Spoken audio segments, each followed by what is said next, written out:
It does feel like it's kind of a long week for some reason. I'm not really sure why. Just a long week. Yeah, it just happens. That's it. It's a thing. It happens sometimes. I think it's partially due to the first, what was it, the Christmas week and the January 1st week. You get that extra day off, and then it's just like you get back into the 5-day work week, and it's like, wow, this is terrible.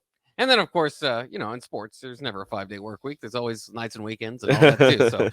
So it can be a long week, but it's at least a fun week, of course, because of signing day. Matt Rhule was at the press conference at the podium yesterday, so we'll get into a lot of that here on the Ticket Water Cooler. First, Rico, I want to ask you if it is important for Nebraska to win Lil Wayne's heart. Now, he went to the Colorado locker room with Deion Sanders. And I know that he actually has a concert coming up in Omaha. Maybe we should invite him over to the Nebraska locker room and try to get Lil Wayne to be a Nebraska fan more than Colorado. I don't think it's a problem. No, he's from Louisiana, so it doesn't. I think he's an LSU fan. He doesn't. Really so I don't think he cares about Colorado. Everybody loves Deion. There's really no competing. Like, no matter who the head coach is outside of the already established successful head coaches like Nick Saban, Dabo Swinney, Kirby Smart, guys like that. There's no competing with Deion Sanders. No. Like, you can't. He has, he was amazing in college. He was amazing in the NFL. He's got the swagger, the superstardom. Yeah. He had a podcast for a while, but multi-sports. Yeah. He played in Atlanta for the Braves and the Falcons. He played in Dallas. He played in San Francisco. Like, he's got it all. Like, there's no competing with Deion Sanders in terms of star power. So, in terms of winning over somebody like Lil Wayne, is Lil Wayne going to side with Matt Rhule or Deion Sanders? I'll let you answer that question because I'm pretty sure it's very simple. There's also some rules and regulations Lil Wayne might like a little bit up there in Boulder just compared to Lincoln. Possibly. Yeah, possibly. But I mean, if Snoop Dogg's any indication, it doesn't matter if you're popular. Well, if it's on that day, on stage, come out and have some fun. But in any case, I think that's kind of interesting. How about this then? Should Matt Rhule take the Nebraska team to the Lil Wayne concert? Maybe try a little bit of the ingredients Mike Riley tried to sprinkle. Yes. In. Cool concerts. Yes. Ice cream after practice. Yes. Hip hip hooray. Hell yeah. Yes. Hey, that got you to number 10 in the nation for a year. Not a year, for a week. For a week. It got you to number 10 in the nation one of those years. Yeah. That was crazy how you took away the hip hip hooray and you automatically started losing. You see that? How quickly that turned. There was like less than a calendar year. They were in the top 10, and then the next year, like the writing was just on the wall. The AD was fired. Yeah. I mean, Riley was trying to finish out. It's crazy how going to happen. How getting the tickets and the ice cream, like at first it was like, yeah, he's like treating the players. He's rewarding them for working hard and all this stuff. They're going to a concert. They get one night off. Like, it's fine. Like, it's okay. Yeah. And now you look back on it and everybody goes, that was a terrible idea. How dare he? And I go, it was one day. What is like? It's not like he was just like, all right, guys, so you're going to go to this concert, and then you're not going to practice for a week because you got to recover from the concert, obviously. No, they went to a concert. They had fun it was a team bonding experience. Like, I don't see how that was a problem. My favorite thing, though, from coaching staff to coaching staff, because it's been this way since I can remember, basically, is they come in and just be like, what was that strength and conditioning program? We have all the answers. We know how to get them going. Yep. And, at the beginning when Scott Frost was having players puke and all that stuff, it's like, yes, they're being worked hard. Yeah. Oh, they're doing back squats. I don't know if anybody's noticed, but a lot of the videos and pictures that have been posted, a lot of front squats. Interesting. Switching up the dynamic. Look, I'm not here to speak on strength and conditioning programs because I don't know anything about them, but I'm just saying. Well, maybe it's possible to do both. And it's also not just what you see on camera, because I think that's funny, too, because when, from what we have seen, it didn't look like the players were really maxing out. It looks like, more reps, less weight, which I think can be helpful. But I don't know if that's, at some point, just as a lifter, you want to do a max out at some point. Just to see what you want to do, see what you can do. Yeah, it'll, a couple weeks in. I know we had that down in Kearney, a couple weeks in, you're lifting lighter weight for more reps. And then once every, like a couple of weeks in, be like, all right, we need to see what your maxes are, because then you raise the weight that you're doing for more reps. So you find out what your 1 rep max is, and then from there you go down however much weight, and you do 10 reps, 12 reps, 8 reps, whatever. But it's depending on what your 1 rep max is, because the more reps that you can do it at a lighter weight, it should, increase your 1 rep max, which I mean, it's fine. And it's not, you're not going to do, 550 pounds, 12 times every, like, once a week. Like, that just not feasible. That just doesn't seem like a very good idea, especially if you're trying to go out there, move your muscles fast, like get your quick twitch muscles going. You're not trying to stay stiff and large. You're trying to get nimble. That's what you're trying to do. Not lifting. Like, you can do that for a 1 rep, but you're not going to do that all the time and try to bulk up. Yeah.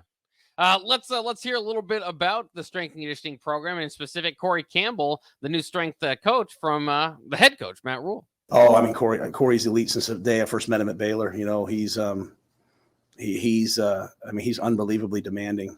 But people, players sometimes they either feel like you're for them or against them.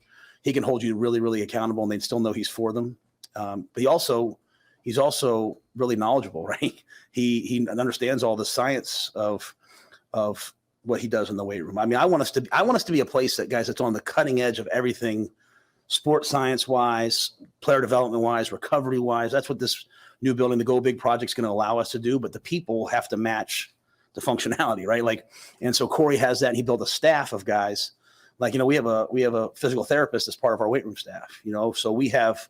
One of the greatest gifts we can give our players is health. We have the right knowledge base, because I don't know anything about the weight room. I don't know anything about periodization so I need people that are experts that I can trust, who also have my mindset about culture and about development. And Corey has all of that.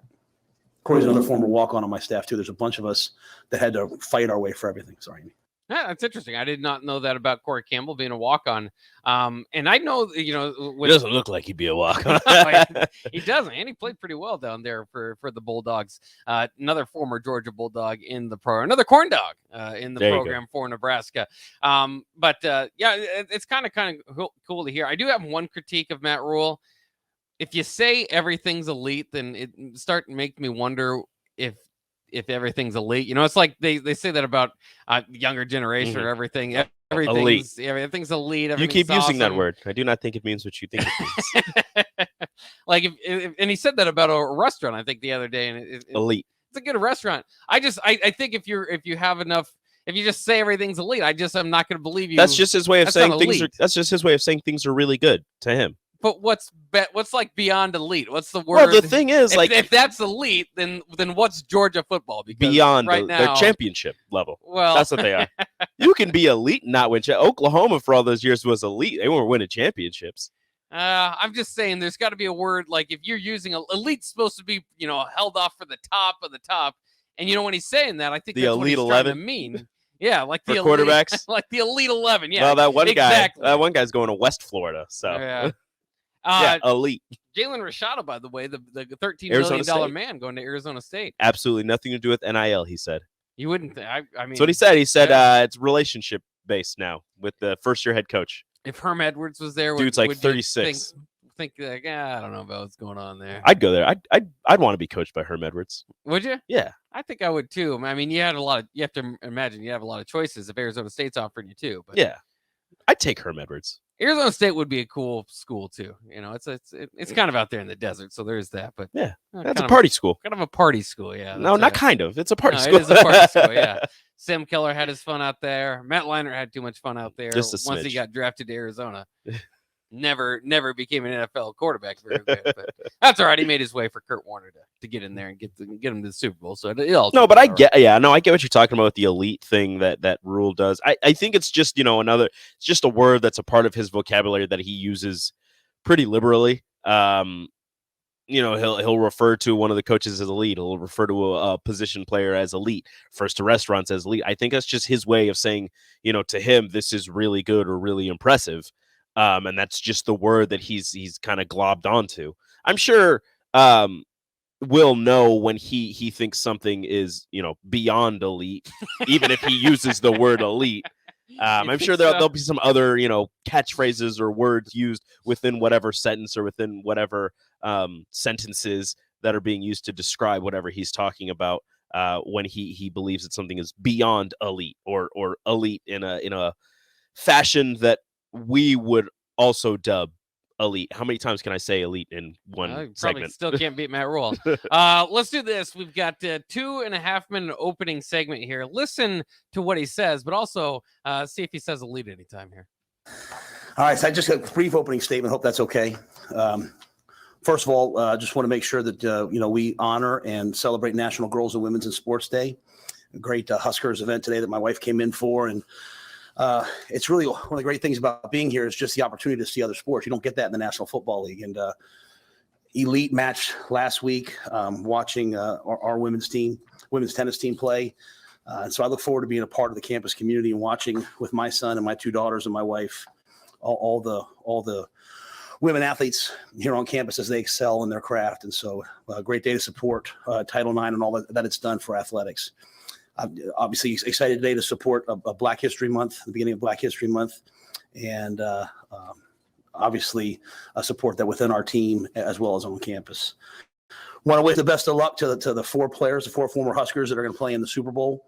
I had a chance to text back and forth with Ndamukong Suh the other day, Cam Jurgens, Jack Stoll, and DiCaprio Boodle in Kansas City. So excited for those guys. Probably a dream come true.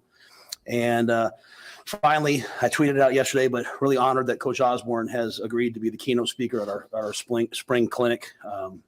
Just having a chance to visit with him a few times, the amount of football that he's willing to give up to people will be amazing. So it'll be a great clinic. And finally, I just want to just say it's been a privilege getting to know this team. Really, really cool guys on this team. Change is always hard. A new coach is always really, really hard, right?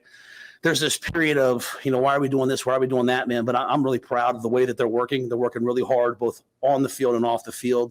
A couple of things I want to highlight from the fall, and this is a credit to Dennis and Andrea and the previous coaching staff, but most importantly, the players. Our fall cumulative GPA for the guys that are returning was 3.124. I think anytime you have a football team that's over a 3.0 GPA, you have a really good culture. 61 of the 98 returning players were 3.0 or better in the fall. 32 of those guys got a 3.4. 58 Nebraska football players were named to the fall academic all Big Ten team. In November, the Nebraska football NCAA graduation success rate was reported at 92%, which is the highest in school history. So I think Dennis LeBlanc and his team, they do a fantastic job, and our players are committed to excellence both on and off the field. So with that, I'll answer your guys' questions. It's just one elite there. That's just not one. Too bad. Yeah. I really thought talking about the GPAs, they were elite. Yeah. There's an elite job keeping their grades up.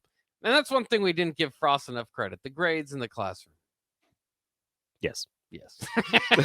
I got nothing for that. I mean, look, yeah, that used to be something that people would throw they still in got there. a lot of lot of anymore. academic All-Americans. The football team had, like he said, a pretty high GPA, 92% graduation rate. Overall in the classroom, the players did a phenomenal job, and I hope that continues, because again, you're a student athlete, student first. I don't care what anybody says. We didn't come here to play school. They're here on athletic scholarships. Now, it doesn't matter. You still need to hold a certain GPA to keep your athletic scholarship and to stay on the team. So your work in the classroom, outside of the classroom, when talking about being a student, should always come first.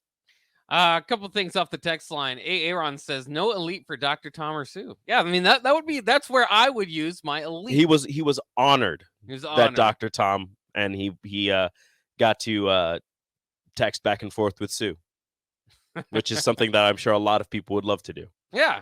And I hope that it's part of, I hope that they are connecting with those former prominent Huskers like they had Randy Gregory back in. I think that that's part of embracing what Nebraska has. And Matt Rhule just continues to show that he's going to do that. And I think that that's, just maximizing it. Remember, it's like Bill Callahan did the opposite, like kind of throw away the history. Let's, just focus on my program and moving forward. I think it's great to embrace as much as you can anything that's going to give you, notoriety or attention or whatever it might be. So I think that is, I think that's elite. I think that's an elite idea. It's very impressive that they are going back to the NFL to talk with and involve Huskers currently in the NFL. I hope that they also just go back to former Huskers, former NFL Huskers, and just former Huskers in general, to maybe send them some care packages or get them a little more involved within the. Again, when you say this, people are like, "Oh, you don't need to have all those players around and practice." I get that, but just having them around, having them involved with the program, like we've said before, maybe setting up a little database where the players, if they need somebody to talk to from their home state or from their hometown, somebody that used to be a Husker, they can go in there, shoot them a text, give them a call, whatever. Just keep the former players involved with the team in that aspect.